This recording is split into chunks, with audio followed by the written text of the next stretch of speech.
J'entends tout. Bonjour tout le monde, bonne fin du mois de Nissan et bonne Amen. approche du mois d'Iyar. Je tiens disons, à me distinguer de l'opinion de David. Je m'en fiche complètement si les gens veulent cacher leur visage, et bien qu'ils le fassent, c'est très bien, ils ont le droit. Voilà. Bon. Mais ça, c'est mon opinion personnelle, je suis trop démocrate peut-être. Nous allons donc parler aujourd'hui, comme l'a si bien annoncé David, nous allons parler du Yom HaAtzmaut. Et je voudrais tout d'abord donner une petite définition simple. Qu'est-ce que c'est que Yom HaAtzmaut, le jour de l'indépendance, en termes traditionnels?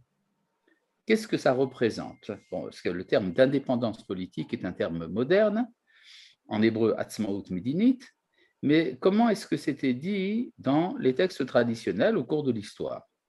Eh bien, c'est très simple, ça portait un nom, Géoula.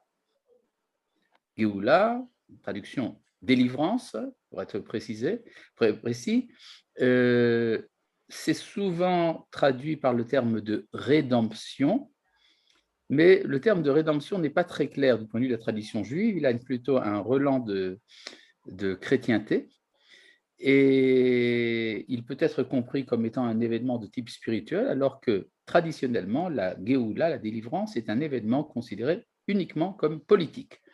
Et pour mettre les choses bien au point, je voudrais citer ici deux sources, tout à fait respectables, Maïmonide et le Maharal de Prague. Le Maïmonide, dans sa clarté et sa concision habituelle, nous dit, c'est très simple, la seule différence entre le temps de la galoute et le temps messianique, c'est l'asservissement aux nations. Shi'abud Malchuyot, c'est-à-dire quand nous ne sommes pas asservis aux nations, c'est-à-dire quand nous sommes en indépendance politique, eh bien c'est là que nous sommes dans les temps messianiques, appelés autrement Géoula. Voilà, je pense que c'est très clair. Allons plus profondément dans le Maharal de Prague. Le Maharal de Prague, dans son livre Netzach Israël, dans le premier chapitre, explique quels sont les trois éléments de la galoute. Et la galoute en opposition avec la Géoula, c'est-à-dire la Géoula étant l'inverse, le contraire de la galoute. Et le Maharal en parle justement sur l'arrière-plan de ce qu'il appelle l'unité des contraires, Arduta Afachim, c'est-à-dire que si j'arrive à définir la galoute, je peux définir la Géoula. Or, qu'est-ce que c'est que la galoute, l'exil d'après le Maharal de Prague? Il dit que ce sont trois éléments. Le fait d'être en dehors de chez soi, d'être dispersé et d'être dominé. Voilà, c'est ça les trois éléments qui définissent la galoute. Donc, si je prends l'inverse, le contraire de ces trois éléments, il s'agit d'être chez soi, rassemblé et indépendant. Voilà, c'est ça. Remarquez une chose remarquable, c'est que la définition donc, de la Géoula ou de l'exil chez le Maharal de Prague n'a aucune connotation spirituelle. Il ne s'agit pas d'un événement mystique ou d'un événement spirituel, il s'agit d'un événement politique et sociologique. Le fait d'être revenu chez soi et d'être indépendant, c'est ça, la Géoula. Alors évidemment, vous allez me dire, alors c'est ça dont le judaïsme a parlé. Évidemment, le judaïsme comprend que l'indépendance politique a des implications spirituelles. Ça me rappelle une petite conversation que j'ai eue avec un rabbin de Gola qui m'a dit, mais bien sûr que je favorise la Aliyah. Je veux seulement que la Aliyah soit également une ascension spirituelle. Ce qui veut dire, comme je ne cite pas le nom, donc je peux me permettre, ça veut dire qu'il n'a rien compris. Ça veut dire qu'il n'a vraiment n'importe quoi, parce que la Aliyah est en soi une élévation spirituelle. C'est-à-dire il n'y a pas de connaissance de Dieu, il n'y a pas d'adhésion à la Shekhinah s'il n'y a pas indépendance politique, tout d'abord. Et ça, je pense qu'on peut très bien le démontrer par les différents textes, mais enfin, je me contente pour l'instant de l'enseignement du Maharal de Prague, qui est universellement reconnu. Or, le fait historique est que la délivrance est arrivée à travers l'État d'Israël, à travers Ben Gurion, le Palmar et tout le reste. Et donc, c'est cet événement-là que nous célébrons le jour de Yom HaAtzmaut. J'ai été interrogé par la presse juive de France pour savoir est-ce qu'il y avait un rapport entre Yom HaAtzmaut en tant que jour politique et la tradition religieuse d'Israël. J'ai expliqué que, évidemment, non, il n'y a rien à voir entre Yom HaAtzmaut et la religion juive. D'ailleurs, il n'y a rien à voir entre Pessah ou Shabbat ou les fêtes ou toutes les mitzvot de la Torah et la religion juive, étant donné qu'il n'y a pas de religion juive. Il y a une nation d'Israël et c'est en tant que nation, en tant donc quantité politique, que le Créateur nous a élus. Nous sommes un peuple élu et non pas une religion élue. Et donc, tout ce qui concerne le peuple d'Israël, et en particulier son indépendance politique, a un statut spirituel, ou je veux dire même divin, extrêmement important, et c'est ça donc que nous fêtons le jour de Yom HaAtzmaut. Cette chose étant bien mise au clair, nous allons donc passer maintenant à une étude. L'étude, je voudrais vous citer un petit texte que je n'ai pas distribué, mais ce n'est pas grave, je vais le citer, un texte du traité de Berachot. Dans le traité de Berachot, dans le Talmud, à la page 12b et 13a, il y a tout un débat à propos d'une halakha qui concerne la lecture du schéma. Comme vous le savez, le schéma est lu tous les jours et il comporte 3 passages. Le premier passage s'appelle Shema, le deuxième Vehaya im Shamoa et le troisième Vayomer. Et pourquoi est-ce que nous récitons ces passages tous les jours? C'est parce que la Torah nous a dit de le faire. Beshor Becha Uvukumecha, lors de ton coucher, lors de ton lever, tu dois réciter, tu dois proclamer la foi d'Israël et l'acceptation des mitzvot. Et c'est vrai donc pour le premier passage du schéma, pour le deuxième. Le problème, c'est que le troisième passage du schéma, qu'est-ce qu'il vient faire ici? Il parle du tzitzit, parashat tzitzit, et là-bas, il n'est pas dit dans la Torah qu'il faut le réciter, et il n'est en tout cas pas dit que s'il faudrait le réciter, ça serait 2 fois par jour. La raison pour laquelle nous récitons le troisième passage du schéma, et c'est ça dont parle la Mishnah, la raison pour laquelle nous récitons le troisième passage du schéma, c'est parce qu'il parle de la sortie d'Égypte. Or, il y a un commandement de la Torah de se souvenir de la sortie d'Égypte tous les jours de notre vie, ainsi qu'il est dit, Leman tiskor et yom tsetra meretz mitzrayim kol yemei chayecha, afin que tu te souviennes du jour où tu es sorti d'Égypte tous les jours de ta vie. Et donc, nous avons un devoir journalier, tous les jours de notre vie, de rappeler la sortie d'Égypte. C'est la raison pour laquelle nous récitons le troisième passage du schéma. Alors, dans ce cas-là, se pose la question, pourquoi réciter cela 2 fois par jour? Est-ce que la Torah nous a dit de le faire 2 fois par jour? Et là, nous avons un débat autour de ce problème, c'est-à-dire que tout le monde est d'accord qu'il faut dire le troisième passage du schéma le matin, mais pour ce qui est du soir, les Tanaïm, les sages de la Mishnah, n'étaient pas d'accord. Nous avons l'opinion de Rabbi Elazar ben Azaria et de Ben Zoma, qui eux disent qu'il faut réciter le troisième passage également le soir, et c'est effectivement la halakha, c'est ce que nous faisons tous les jours, mais il y a également l'opinion des Chachamim qui s'oppose à l'opinion de Ben Zoma et de Rabbi Elazar ben Azaria, et qui disent qu'on ne récite ce troisième passage que le matin. Je peux demander à ceux qui ont le micro ouvert de bien vouloir le fermer. Ça serait très sympathique, aussi bien de la part de Malka Wiener que d'Antero Elisabeth, de bien vouloir fermer le microphone. Je continue. Donc, ainsi que Malka Wiener aussi a fermé son. Très, très bien, je suis fier de vous. Eh bien, donc, nous continuons. Et pour ce qui est donc de la lecture du schéma le soir, d'où est-ce que Rabbi Elazar ben Azaria a été chercher tout ça? Eh bien, c'est très simple. Quand la Torah nous dit « Leman tiskor et yom tsetra meretz mitzrayim kol yemei chayecha », lorsque tu devras te souvenir du jour où tu es sorti d'Égypte, tous les jours de ta vie. Le mot kol, en hébreu, qui veut dire tout, est un mot superflu. Or, les Tanaïm ont l'habitude, quand ils voient un mot superflu dans la Torah, de l'interpréter. Kol yemei chayecha, de même que yemei chayecha, ça veut dire les jours, c'est-à-dire la journée, le moment où il fait jour. Et kol yemei chayecha, tous les jours de ta vie, ça veut dire les nuits. Donc, nous avons un enseignement de la Torah qui est qu'il faut il faut rappeler la sortie d'Égypte aussi bien le matin que le soir. Mais les Chachamim ne sont pas d'accord. Ils disent que quand le mot tout ne vient pas inclure également la nuit, mais les temps messianiques. Alors, si j'essaie de résumer un peu le débat entre les Chachamim et Benzoma, d'après les Chachamim, nous lisons le troisième passage du schéma uniquement le matin, et aussi bien pendant le temps de l'exil que pendant le temps messianique, mais uniquement le matin et jamais le soir, ni pendant l'exil, ni pendant les temps messianiques. Ça, c'est l'opinion des Chachamim. L'opinion de Benzoma est tout à fait le contraire. Benzoma dit que pendant le temps de l'exil, on récite le troisième passage du schéma le matin et le soir. Et au temps messianique, on ne récite le troisième passage du schéma ni le matin ni le soir. Voilà. Et il y a donc pour cela donc une conséquence halachique très importante.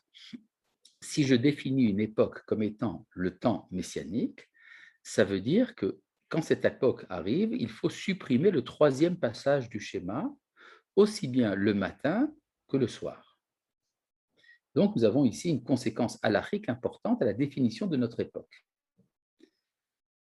Et là, nous avons bon, vous connaissez ce débat, en fait, il est ramené dans l'Agada de Pessah, mais ce qui m'intéresse, c'est la suite de ce débat telle qu'elle est présentée dans le traité de Berachot. Dans le traité de Berachot, voilà, je lis ici devant vous le texte. Tanya Amar Lahem Benzoma lachachamim vechi mazkirim itziat Mitzrayim limot HaMashiach. Benzoma objecte aux chachamim, mais est-ce que qui a l'idée de rappeler la sortie d'Égypte au temps messianique? Quand arrivent les temps messianiques, il n'y a plus de sens à rappeler la sortie d'Égypte. Ah bon?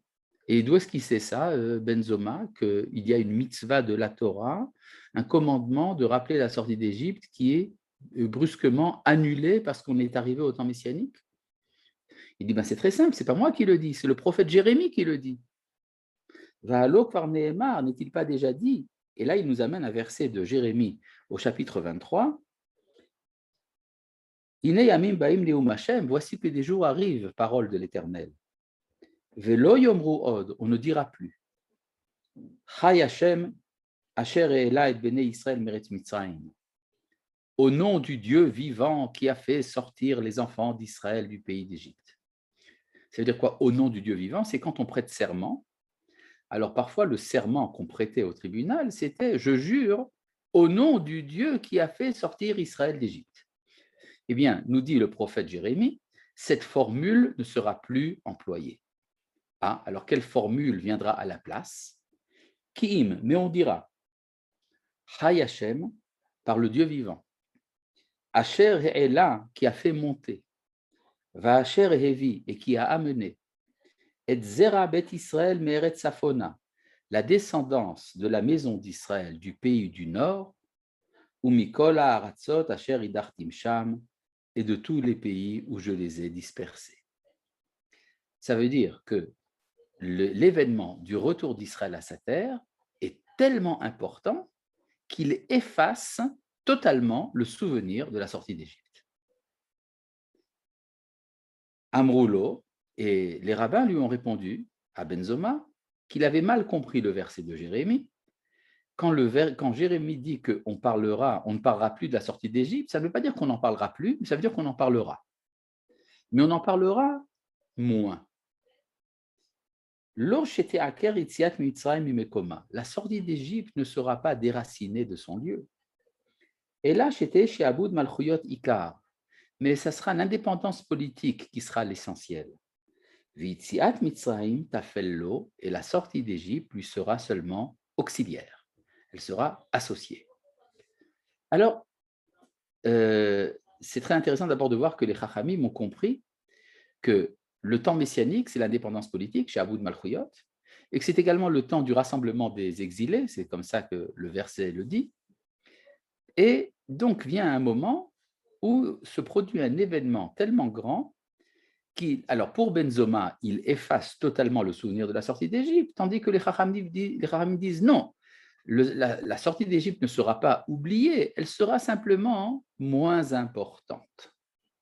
Alors, si je prends ça au sérieux, eh bien nous voyons que ce qu'a dit le prophète Jérémie se réalise sous nos yeux.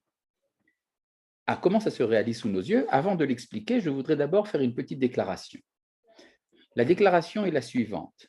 Je m'oppose à la consommation du Hametz à Pessah. Voilà, je pense que je suis bien clair. Une fois que cette déclaration est faite, je peux continuer. Il y a un fait sociologique qui est qu'il y a plus d'Israéliens qui font des grillades le jour de Yom HaAtzmaut que d'Israéliens qui s'abstiennent de manger du Hametz à Pessah. Le fait est là. C'est-à-dire que le retour d'Israël, la sortie d'Europe et du monde entier, a une importance plus grande de la conscience collective d'Israël que la sortie d'Égypte. Je rappelle ma déclaration précédente. Ma déclaration était « je m'oppose à la consommation de Hametz à Pessah ».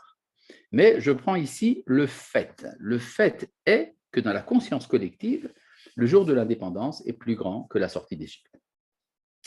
Et là, je voudrais expliquer pourquoi. Bon, le prophète n'a pas besoin qu'on explique pourquoi, mais nous avons besoin de comprendre. Parce que les événements que nous vivons aujourd'hui sont plus grands que la sortie d'Égypte. En quoi sont-ils plus grands? De 4 points de vue. Tout d'abord, l'exil en Égypte a duré 2 siècles. Et celui dont nous sortons aujourd'hui a duré 20 siècles. Donc je pense qu'il y a ici un facteur de 10 fois plus. À part ça, en Égypte, nous étions en exil dans un seul pays. Tandis que de nos jours, nous sommes revenus de plus d'une centaine de pays. Donc ça multiplie par 100. Troisièmement, la sortie d'Égypte a été accompagnée de miracles. Ça veut dire qu'il y avait une opposition de la nature à la libération d'Israël. Aujourd'hui, tout se passe par des voies naturelles.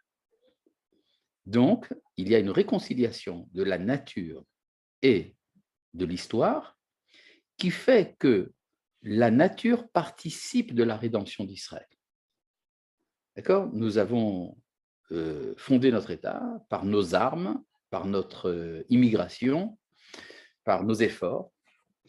Et donc, ça vient par la nature. C'est plus grand que la sortie d'Égypte. Et quatrièmement, la sortie d'Égypte était une libération éphémère, puisque après un certain temps, nous sommes repartis en exil, tandis que notre libération est éternelle. Nous ne repartirons plus jamais en exil, les prophètes l'ont promis. Je voudrais simplement, pour nous assurer de cela, citer une source. Il y a beaucoup de sources à citer, mais je voudrais en citer une que je chéris particulièrement, c'est le commentaire de Rachi sur le rouleau des lamentations de Jérémie, sur Echa. Quand le prophète dit « Tam avoner batzion, lo yosif leagloter » ton péché est fini, fille de Sion, tu ne partiras plus en exil, Pakad alaïr bat Edom, et Dieu va se venger de Edom. Et Rachi nous dit, cela veut dire que lorsque nous sortirons de l'exil d'Édom, c'est-à-dire Rome, l'exil qui a été initié par les Romains, eh bien, nous ne partirons plus jamais en exil. Lo yiglu yoter, nous dit Rachi. Donc, vous avez ici, par exemple, un prophète, pas le moindre d'entre eux, Jérémie, qui nous dit, eh bien, à la sortie de l'exil d'Édom, eh bien voilà, c'est définitif. Donc, nous avons de 4 points de vue une supériorité extraordinaire de notre délivrance sur la sortie d'Égypte. Alors évidemment, nous nous en rendons pas toujours tout à fait compte. Pour raison très simple, les Chachamim nous ont dit En Baal Hanes Makir Benisso. Celui qui vit un miracle ne se rend pas compte qu'il vit un miracle. Mais nos arrière-petits-enfants diront un jour nos ancêtres étaient des géants. Ils ont vécu lors de la sortie d'Europe. Et effectivement, on peut dire, oui, mais alors les enfants d'Israël, quand ils sortaient d'Égypte, ils ne se rendaient pas compte qu'ils sortaient d'Égypte? Eh bien, non, ils ne se rendaient pas compte. Ils étaient préoccupés par des tas de problèmes. Il n'y a pas d'eau, il n'y a pas de quoi manger, je veux du lait pour mes enfants, il y en a marre de marcher. Enfin, ils rouspétaient tout le temps. D'accord? Et donc, ça, nous avons des témoignages aussi bien de la Torah écrite que de la loi orale, de la tradition, comme quoi nos ancêtres, au moment de passer la mer Rouge, trépignaient, s'énervaient contre Moshe. Il disait, mais il y a c'est boueux ici, il y avait de la boue en Égypte, il y a de la boue ici, etc. Donc, les difficultés de l'immédiat font qu'on oublie la grandeur de l'événement que nous vivons. Donc, c'est pour ça que nous avons au moins un jour dans l'année, Yom HaAtzmaut, dans lequel nous nous souvenons qu'il y a quelque chose de grand qui se produit. Maintenant, le problème est que on peut, étant donné que ça se fait par des voies naturelles, on peut nier que c'est fait par Dieu. Et il y a à ce propos deux manières. Pourtant, ils ont chanté Az Yashir Moshe par reconnaissance, non? Oui, bien sûr, après. Après, il a fallu que ce soit Moshe qui leur dise. C'est-à-dire c'est Moshe qui a institué le Hallel de la sortie d'Égypte, parce que sinon, il ne l'aurait pas fait. Az Yashir Moshe, Ouvnei Israël. Moshe a chanté, et puis après lui, les enfants d'Israël. Ce n'est qu'après 40 ans que nous trouvons ce qu'on appelle Az Yashir Israël. Dans la paracha de Choukat, lors de la sortie du désert, c'est là que les enfants d'Israël se sont brusquement réveillés. Ils ont compris qu'ils étaient en train de vivre quelque chose d'important. Donc, je reviens ici à la sortie d'Égypte. On peut oublier, à la sortie d'Europe, on peut oublier que ça a été fait par le bon Dieu. Et il y a à ce propos deux manières d'être hérétique, ou disons d'être mécréant, soyons plus gentils. La première manière, c'est ce qu'on appelle le discours chiloni. Le discours chiloni, sûr de lui-même et dominateur, affirme la chose suivante. Camarade, dit-on au kibbutz, tu n'as quand même pas t'imaginer que c'est Dieu qui a fondé l'État d'Israël, alors que nous savons tous très bien que c'est le Palmach, la Haganah. D'accord? Ce sont les forces anti-britanniques dans le Yishuv qui ont fondé l'État d'Israël, tu le sais très bien. Ça, c'est le premier discours mécréant. Le deuxième discours mécréant est un discours religieux qui, de manière très doucereuse et bien pensante, dit « Enfin, tu vas quand même pas dire que c'est Akadosh Baruch Hu qui a fondé l'État d'Israël, alors qu'on sait très bien que c'est le Palmach. »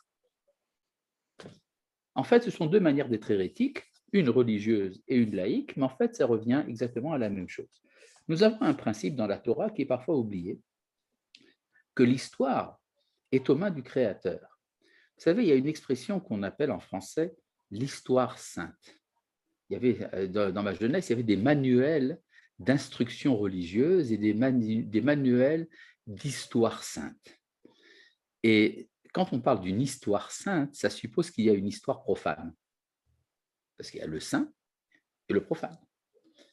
Mais en fait, ce que le Tanakh nous enseigne, ce que la Bible nous enseigne, c'est qu'il n'y a pas une histoire sainte.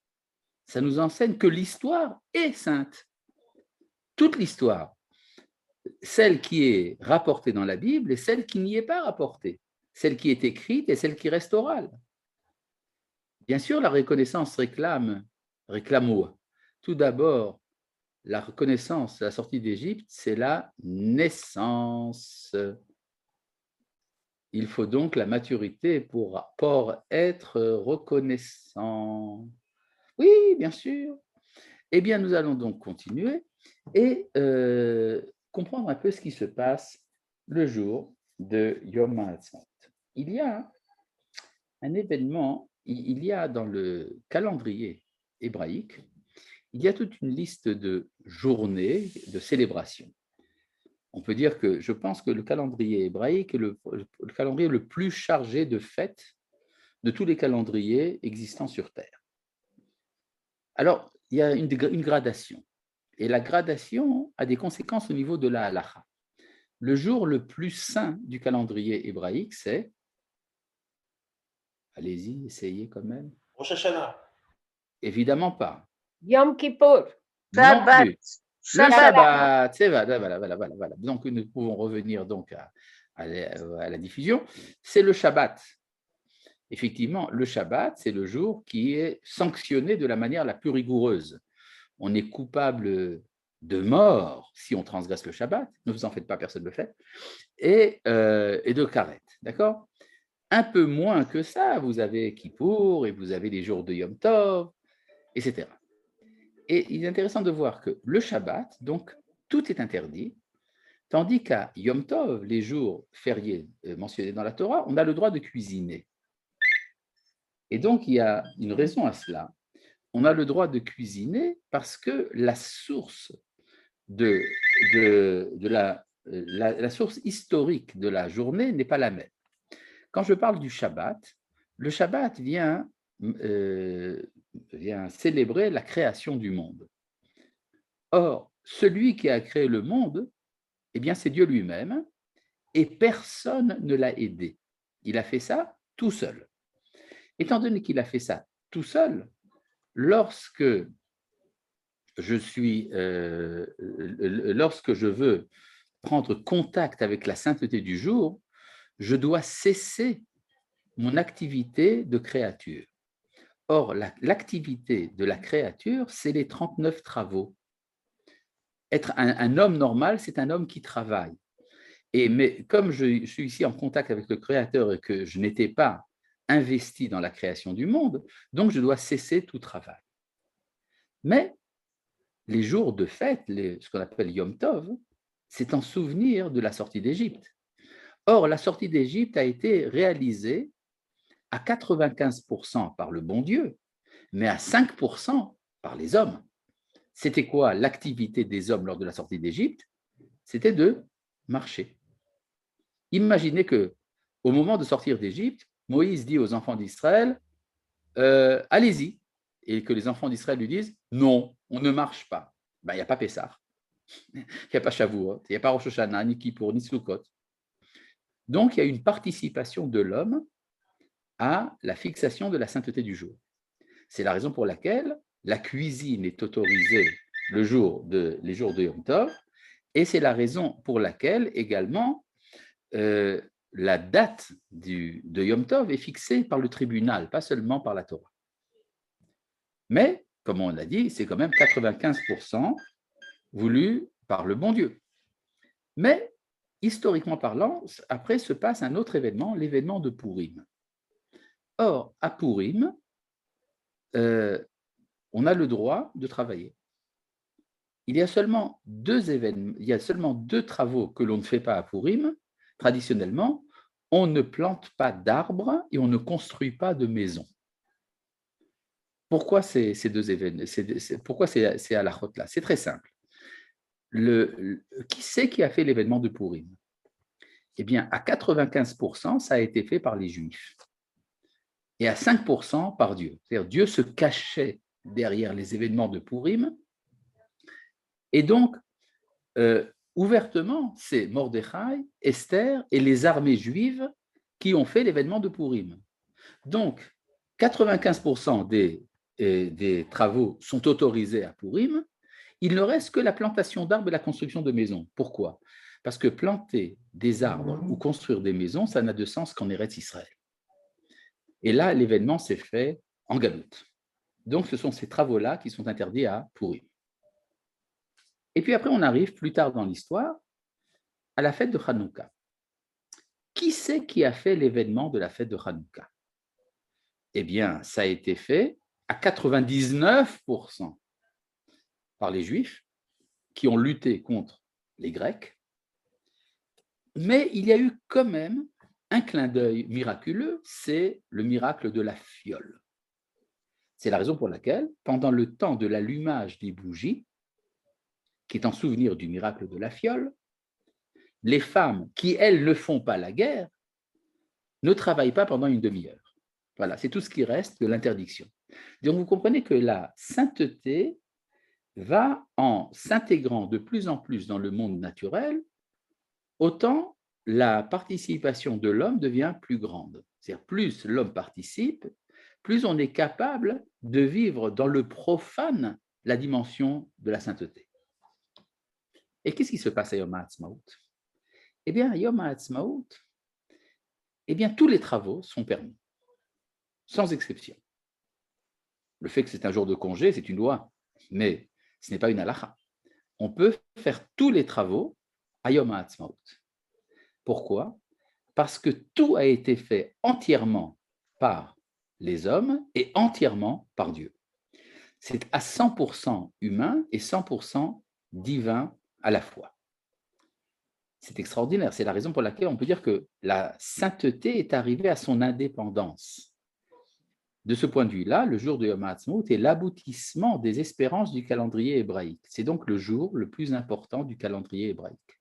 Ça veut dire que la création du monde, fêtée à Shabbat, et la sortie d'Égypte, fêtée lors de Yom Tov, et Purim et Hanouka, eh bien, tous ces événements-là ont réussi à travers le retour d'Israël à son indépendance.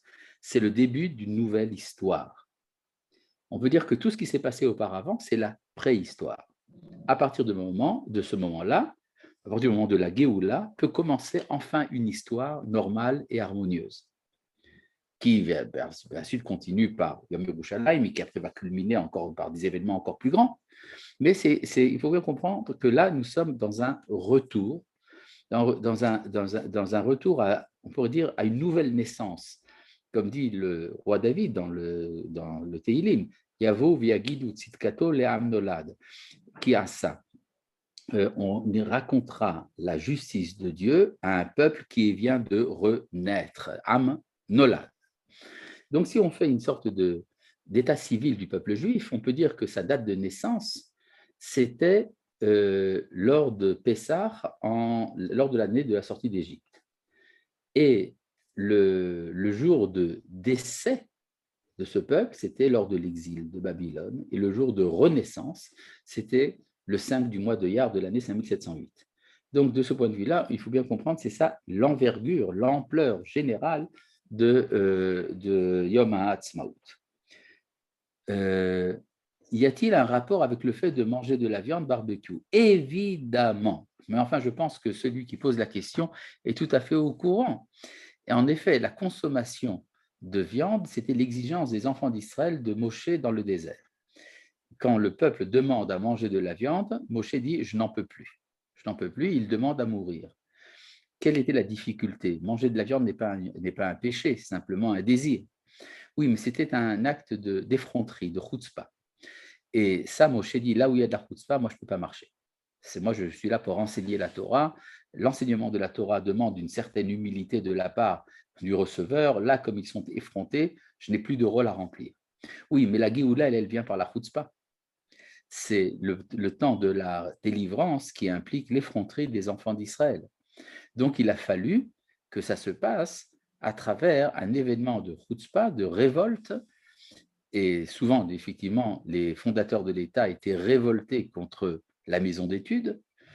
Et donc, pour mentionner le fait qu'Akadosh Baruch Hu s'est révélé à travers l'effronterie des enfants d'Israël, c'est pour ça qu'intuitivement, le peuple juif fête le jour de Yom HaAtzmaut avec des grillades, de la viande. Justement, pour montrer que là où Moshe n'avait pas réussi, eh bien là, l'histoire réussit. Et donc, on peut dire que le temps de Yom HaAtzmaut, je reviens donc à mon propos antérieur, c'est le temps de la réussite de l'histoire. Alors, évidemment, on peut essayer de dire, oui, mais ce n'est pas vrai. Tout ça, c'est une épreuve pour le peuple juif, mais en vérité, ce n'est pas du tout la délivrance, ce n'est pas ça qu'on attendait, etc. Mais, justement, on peut dire que l'épreuve de la Emouna, l'épreuve de la foi, c'est justement lorsque l'on peut nier l'événement. C'est-à-dire, à la limite, si vous voyez la mer s'ouvrir devant vous quand Moïse lève son bâton, il est très difficile de nier la grandeur de l'événement. Mais quand ça se passe par des voies naturelles, c'est là qu'on peut se dire « Ah non, ça ne marche pas ». Et c'est là l'épreuve de la Emouna véritable. Est-ce qu'on est véritablement monothéiste ou est-ce qu'on ne l'est pas? Heureusement, je pense que nous vivons aujourd'hui une époque où une grande partie du peuple juif se rend très bien compte de la grandeur de l'événement, en particulier ceux qui ont une kippa d'une certaine espèce. Nous n'allons pas rentrer dans le détail. Je vois que David veut montrer sa kippa. Est-ce que tu veux nous montrer ta kippa? Quelle kippa tu as? Oui, elle est bon, d'accord, on peut arranger ça. Si l'action est 100% pour les hommes et 100% pour Hachem, pour l'action de l'homme, prend le pas, une seconde, le pas. On aurait pu dire qu'on ne peut pas travailler car 100% de l'action par Dieu. Bon, on peut dire que c'est ça l'intuition de la loi de la Knesset qui donne le jour de congé à Yom HaAtzmaut. Maintenant, vers quoi tout cela va? Évidemment, se rappeler d'un événement, grand autant qu'il soit, mais un événement du passé, c'est toujours un événement du passé. Vers quoi va-t-on? C'est-à-dire, le fait de se souvenir d'un événement a une valeur dans la mesure où il nous prépare à l'avenir. Or, quel est l'avenir dont il est question? Alors là, je reprends ici le texte de la Guémara avec lequel j'avais commencé tout à l'heure, c'est quand les Chachamim disent que le souvenir de la sortie d'Égypte ne sera pas totalement effacé. Il faut amener une preuve de cela, parce que le prophète dit on ne se souviendra plus de la sortie d'Égypte. Alors comment est-ce que les Chachamim, qui s'opposent à Benzoma, disent mais non, non, non, ça ne veut pas dire que ça sera effacé, ça veut dire que ça sera amoindri. Il faut prouver cela. Alors la Guémara amène une preuve. Elle dit Kayotsebo ata Omer, de même, nous avons vu Loïkare Shimcha od Yaakov kim Israël yeshemecha. Tu ne t'appelleras plus Jacob, mais tu t'appelleras Israël. C'est l'ange qui le dit à notre ancêtre Jacob. Il dit, tu ne t'appelleras plus Jacob, mais tu t'appelleras Israël. Or, nous voyons dans le texte de la Torah que la Torah continue à appeler notre ancêtre du nom de Jacob, ce qui veut donc dire que Jacob n'est pas l'essentiel, mais qui n'est pas totalement oublié. Et c'est ce que dit ici la Guémara. Israël Ikar, ve Yaakov tafello. C'est Israël qui est l'essentiel et Yaakov qui lui est auxiliaire. Ce qui veut donc dire que le passage de l'exil à la Géoula, c'est également une transformation de l'identité. On passe de l'identité Jacob à l'identité Israël. Quelle est la différence entre les deux? Eh bien, c'est la différence entre le religieux et le national. C'est vrai qu'Israël est une nation et pas une religion, mais la réalité historique était, la réalité sensible était que nous avons vécu pendant le temps de l'exil à la manière d'une confession religieuse. C'est-à-dire ce qu'on appelle en français la confession mosaïque. Manitou disait, en France, il y a la confession mosaïque, et en Israël, c'est une mosaïque de confession. Mais il y a effectivement la manière dont nous avons vécu notre manière d'être homme pendant le temps de l'exil, c'était à la manière d'une religion. On parlait d'un culte israélite en parallèle avec les autres cultes, le culte chrétien, islamique et autres. Tandis que, en vérité, et c'est ça être Yaakov. Yaakov, celui qui est un peu tordu. Akov en hébreu veut dire tordu. Et donc on a besoin de la protection divine. Là, il se tord. Mais après, là, il s'est tordu. Et après, donc on arrive au temps où nous redevenons Israël. Comme disait Manitou, l'Israélien, c'est le juif redevenu hébreu. On pourrait dire donc des Hébreux d'origine juive, c'est ça, Israël. Bon, mais ça s'est passé en 1948. C'est-à-dire le passage de Yaakov à Israël s'est déjà produit. Mais il y a eu un temps, pendant le temps de l'histoire de l'État d'Israël, où il y avait une opposition entre ceux qui s'attachaient à la dimension Yaakov et ceux qui s'attachaient à la dimension Israël. C'est le conflit religieux et laïque. Effectivement, dans la carte d'identité israélienne, il y a une contradiction. C'est qu'aujourd'hui, ce n'est plus écrit sur la carte d'identité, mais c'est écrit quand même dans les dossiers du ministère de l'Intérieur. On écrit aussi bien le nom on écrit la religion et la nation du porteur de la carte. Et pour les juifs, on écrit de religion juive, de nation juive. On voit bien que la contradiction est dans les termes. Si être juif, c'est une religion, alors ce n'est pas une nation. Si c'est une nation, ce n'est pas une religion. C'est le principe de Yehudi Megaresh Yehudi. Définition juive renvoie l'autre. Mais on peut dire que depuis la guerre des 6 jours, 1967, il s'est passé un événement très important, c'est qu'il y a eu une sorte de synthèse qui s'est produite entre l'identité religieuse et l'identité nationale. En effet, à partir de ce moment-là, on peut dire que le Tsahal laïque a réalisé un événement biblique. D'accord, mais et après? Vers quoi est-ce qu'on va? Alors, à nouveau, nous avons ici l'aide du passage du Talmud que j'ai commencé. Et le Talmud nous parle d'une troisième phase. Après Yaakov et Israël, il se passe encore autre chose. Alors, je tiens à vous rappeler qu'il y a dans la Torah 3 noms d'Israël. Parfois, c'est appelé Yaakov, puis après Israël, et à la fin de la Torah, dans 3 versets différents, apparaît une troisième appellation, Yeshurun. Et donc, il faut passer de Yaakov à Israël et d'Israël à Yeshurun. Et nous allons donc passer, l'État d'Israël est en passe de devenir Yeshurun. Alors, c'est quoi Yeshurun? Là, je voudrais vous lire ici le texte. La Guémara amène un verset d'Isaïe dans le chapitre 43. Vechenu Omer, et là on amène le verset Al tizkeru rishonot vekadmoniot al titbonanu ineni ose chadasha ata titzmach. Traduction, ne vous souvenez plus des premières choses et ne considérez pas l'Antiquité, car je vais faire quelque chose de nouveau qui va croître maintenant. Donc, il y a ici 3 événements. Il y a les premières choses, il y a les choses antiques et il y a la nouvelle chose. Alors, les premières choses, nous dit la Guémara, c'est la libération de l'asservissement aux nations. Et les antiquités, c'est la sortie d'Égypte. Mais maintenant, il y a quelque chose de nouveau. C'est-à-dire qu'il va se produire des événements qui vont être tellement importants qu'ils vont effacer du souvenir collectif la sortie d'Égypte et la fondation de l'État d'Israël à la fois. C'est quoi le troisième événement? La Guémara nous dit au nom de Rav Yosef, Zomilchemet Gog ou Magog. C'est la guerre de Gog et Magog. C'est quoi la guerre de Gog et Magog? La guerre de Gog et Magog, qui est mentionnée dans le livre d'Ézéchiel, c'est le moment où se sanctifie le nom de Dieu dans l'humanité tout entière. C'est-à-dire qu'il y a une phase qui passe maintenant à l'universel. Effectivement, jusqu'à présent, nous étions en train de renforcer notre identité religieuse, c'est ce que nous faisions pendant le temps de l'exil pour éviter l'assimilation. Et puis, nous étions également dans une lutte pour la survie nationale, c'est ce que nous avons fait pendant les guerres d'Israël.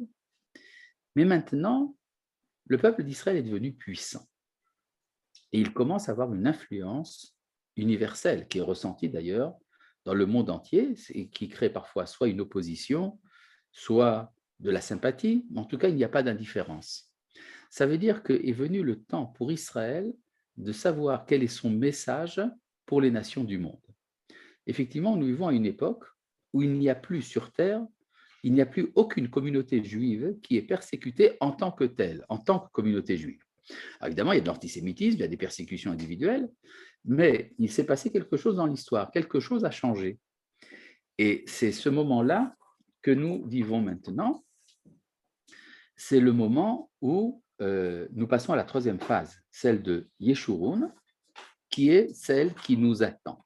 Donc, quand nous fêtons le jour de Yom HaAtzmaut, non seulement nous sommes reconnaissants pour le Créateur de nous avoir restitué de notre identité hébraïque, mais nous sommes reconnaissants du fait qu'il nous a rendu notre rôle. Et ce rôle est celui de l'influence universelle pour toutes les nations de la Terre.